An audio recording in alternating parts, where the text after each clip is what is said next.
दोस्तों, मेरा नाम शालिनी है। मेरे पापा ने मेरी शादी अपने दोस्त के बेटे से करा दी। मेरा पति बहुत खूबसूरत था और मेरे ससुर मुझे बहुत प्यार करते थे। वो मुझे एक बेटी की तरह प्यार करते थे।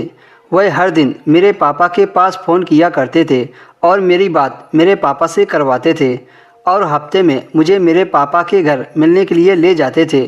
जब भी मेरा मन घर जाने को होता तो मैं अपने ससुर से बोल देती थी। मैं अपने पापा के सामने हमेशा अपने ससुर की तारीफ़ करती थी। गर्मियाँ आ गई थी और सब लोग बाहर सोया करते थे। एक दिन मैंने ऐसा मंजर देखा जो मुझे बहुत अजीब लगा। मैंने देखा मेरी ननद और ससुर एक ही चारपाई में सो रहे थे। पहले मुझे लगा कि चारपाई घर में कम है। फिर मैंने सोचा अगर चारपाई घर में कम है तो मेरी जवान ननद अपनी छोटी बहन की चारपाई पर सो सकती थी। वह ससुर के साथ क्यों सो रही थी?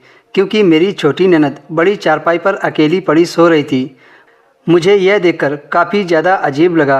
हमारे घर में मेरे पापा बहुत लाड़ प्यार करते थे, लेकिन उन्होंने तो मुझे कभी ऐसे नहीं सुलाया। वह ज़्यादा से ज़्यादा मेरे सिर पर हाथ रख देते थे। बस यही उनकी मोहब्बत हुआ करती थी। और सुबह जो बात मैंने सुनी थी वो कुछ ज़्यादा ही अजीब थी।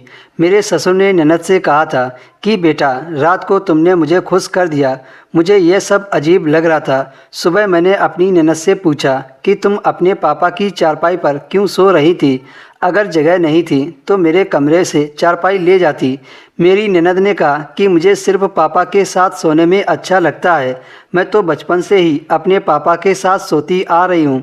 सर्दियों में तो मैं अपने पापा के साथ एक ही रजाई में सो जाती हूँ। मुझे यह सुनकर बड़ा अजीब लगा कि रात में जब इंसान सोता है तो वह कभी इधर करवट लेता है तो कभी उधर करवट लेता है, और चारपाई पर अगर दो लोग सोते हैं तो उनके शरीर आपस में टकराते ही रहते हैं। खैर, मैं कुछ ज़्यादा अपनी ननद से बोली नहीं। अगले दिन घर में कपड़े लेने की बात हो रही थी। मेरी जेठानी ने कहा अपनी पसंद का कलर बता दो। दो लोग एक जैसे कलर के कपड़े ना लेना, नहीं तो फिर कहेंगे एक दूसरे की नकल मारी है। जब मेरी ननद ने कहा कि मैं तो वही कपड़े पहनूंगी जो मेरे पापा को पसंद है, ताकि मैं उनको काफ़ी ज़्यादा सुंदर लगूं। मैंने कहा अपनी पसंद का रंग ले लो। तो ननद ने फिर से कहा नहीं, मैं तो अपने पापा की पसंद का पहनूंगी। पता नहीं क्या वजह थी, मेरी ननद और ससुर में ज़रूरत से ज़्यादा ही प्यार था। वह दोनों एक दूसरे के साथ इस तरह से अटखेलियाँ करते जैसे कोई नए शादीशुदा जोड़े किया करते हैं। जबकि मेरा पति इस मामले में उल्टा था। वह घर वालों के सामने इस तरह से पेश आते जैसे मैं उसकी कुछ नहीं लगती। मुझसे ज़्यादा बात भी नहीं करता था, पर उसमें एक बात अच्छी थी। जब रात को कमरे में आते तो मुझे कभी एहसास नहीं होने देते कि वह मेरा पति नहीं है।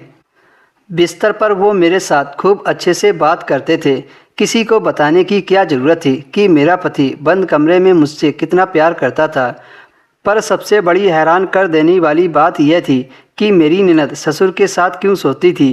एक दिन मेरी ननद ने मुझसे कहा कि आपकी आंखों को देखकर ऐसा लग रहा है कि आप सारी रात सोए नहीं हो। दरअसल बात ऐसी थी कि मैं अपनी ननद को रंगे हाथों पकड़ना चाहती थी, पर उस रात मेरे पति ने मुझे रात भर छोड़ा ही नहीं, बस प्यार करते रहे। पर यह बात मैं अपनी ननद को कैसे बता सकती थी। एक दिन मेरी ननद का सिर दर्द करने लगा तो मैंने उसे सिर दर्द की गोली के साथ नींद की गोली खिलाकर सुला दिया और उसकी जगह मैं अपने ससुर के साथ बिस्तर पर लेट गई। फिर रात में मेरे ससुर ने जो किया उससे मेरी चीख निकल गई।